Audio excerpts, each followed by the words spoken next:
There are people from the government, senior ministers included, who are now asking me in the last couple of days, all that you want is the implementation of the 13th Amendment. The Honorable Minister of Sports also had mentioned that a while ago. Everyone in this country must realize that the Tamil people sacrificed over 100,000 lives after the 13th Amendment was enacted, not before. After the 13th Amendment was enacted. It is not for the full implementation of the 13th Amendment that we made all of those sacrifices. That must be clearly understood. During the period 1994 to 2000, during President Chandrika Kumaratunga's time, there was a large consensus in the country also that a fundamental change must be made. And Her Excellency at that time was able to take it to the country saying, there is a war, I can stop the war if this is done. Country is physically, actually on the ground it is divided, I can reunite the country if this is done. Today the situation is the opposite. There is no war. On the ground there is no division. But that does not mean that the issue has been obliterated.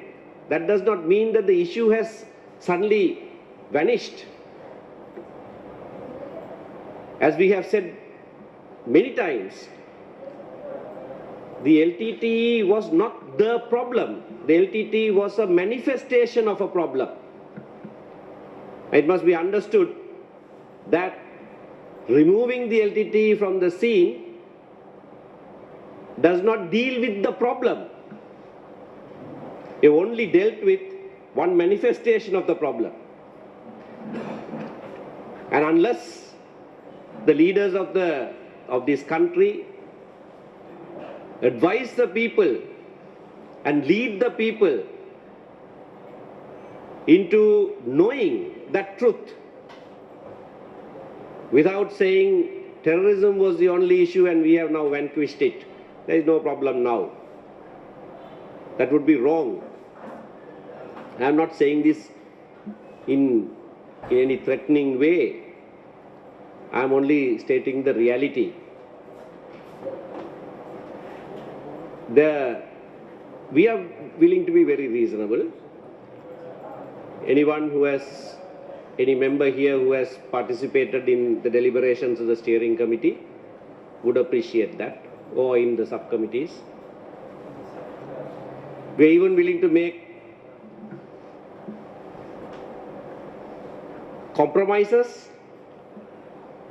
that doesn't affect the fundamental aspirations of our people, but compromises nevertheless in order to achieve consensus. That's a constructive approach. But again, some of the attitudes are making me wonder whether that is being taken as signs of weakness. That is not so. It mustn't be taken as signs of weakness. It must be taken as an opportunity to be grasped. Because we do have an opportunity now to change the ground rules, to change the constitution, to move forward, to create a different country for ourselves. And we are ready for that.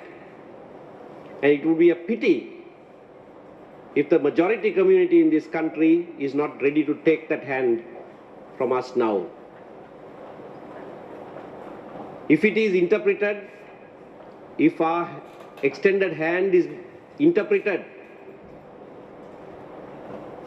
as something that is being stretched because the LTTE lost the war, then you are mistaken.